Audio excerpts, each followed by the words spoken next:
ମହାଯୁଦ୍ଧ ଶେଷ ହେଲା।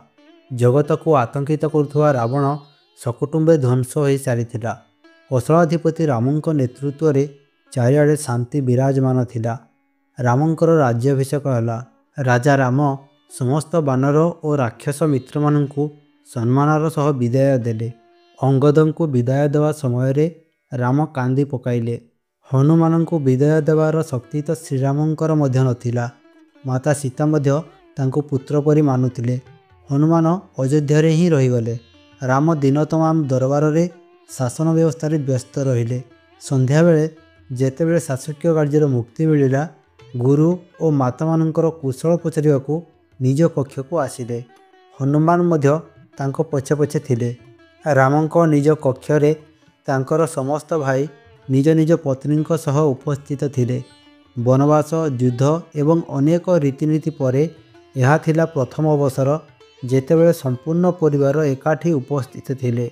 ରାମ, ସୀତା ଏବଂ ଲକ୍ଷ୍ମଣଙ୍କୁ ତ ନୁହେଁ, କିନ୍ତୁ ବୋଧହୁଏ ଅନ୍ୟ ବଧୂମାନଙ୍କୁ ଜଣେ ବାହାର ଲୋକ ଅର୍ଥାତ୍ ହନୁମାନଙ୍କର ସେଠାରେ ଉପସ୍ଥିତି ସମସ୍ତଙ୍କୁ ଅନୁଚିତ ମନେ ହେଉଥିଲା। ଯେହେତୁ ଶତ୍ରୁଘ୍ନ ସବୁଠାରୁ ସାନ ଥିଲେ, ସେ ନିଜ ଭାଉଜମାନଙ୍କର ଭାବନାକୁ ଠିକ୍ ଭାବରେ ବୁଝିପାରୁଥିଲେ। କିନ୍ତୁ ଆଶ୍ଚର୍ଯ୍ୟର କଥା ଯେ ହନୁମାନ ପରି ଜ୍ଞାନୀ ବି ଏହି ସାଧାରଣ ସଂକେତକୁ ବୁଝିବାରେ ଅସମର୍ଥ ହେଉଥିଲେ। ତଥାପି ତାଙ୍କ ଉପସ୍ଥିତିରେ ହିଁ ବହୁତ ସମୟ ଧରି ସମସ୍ତ ପରିବାର ମନ ଖୋଲି କଥାବାର୍ତ୍ତା କଲେ। ତାପରେ ଭରତଙ୍କୁ ଲାଗିଲା ଯେ ବଡ଼ ଭାଇ ଓ ଭାଉଜଙ୍କୁ କିଛି ଏକାନ୍ତ ସମୟ ମିଳିବା ଦରକାର। ଉର୍ମିଳାଙ୍କୁ ଦେଖି ତାଙ୍କ ମନରେ ମଧ୍ୟ ଦୁଃଖ ଉଠୁଥିଲା। ସମସ୍ତେ ଉଠିବାକୁ ଚେଷ୍ଟା କଲେ, କିନ୍ତୁ ହନୁମାନ ସେଇଠି ବସି ରହିଲେ।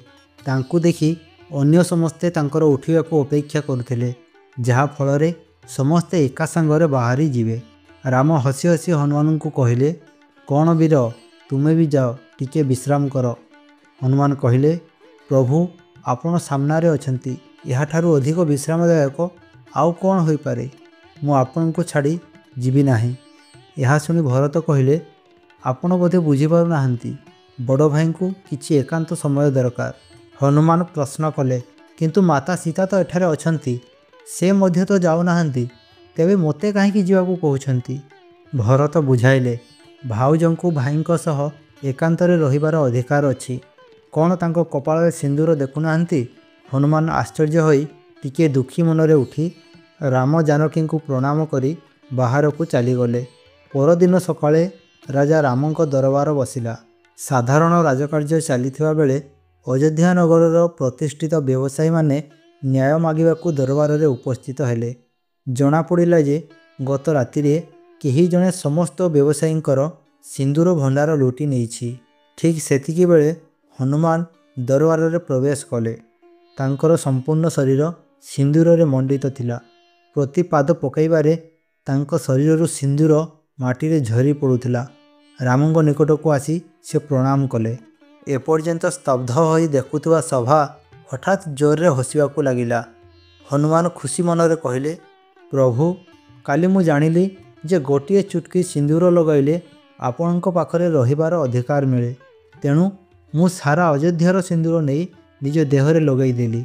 ଆଜିଠୁ ମୋତେ ଆପଣଙ୍କ ପାଖରୁ କେହି ବି ଅଲଗା କରିପାରିବେନି।"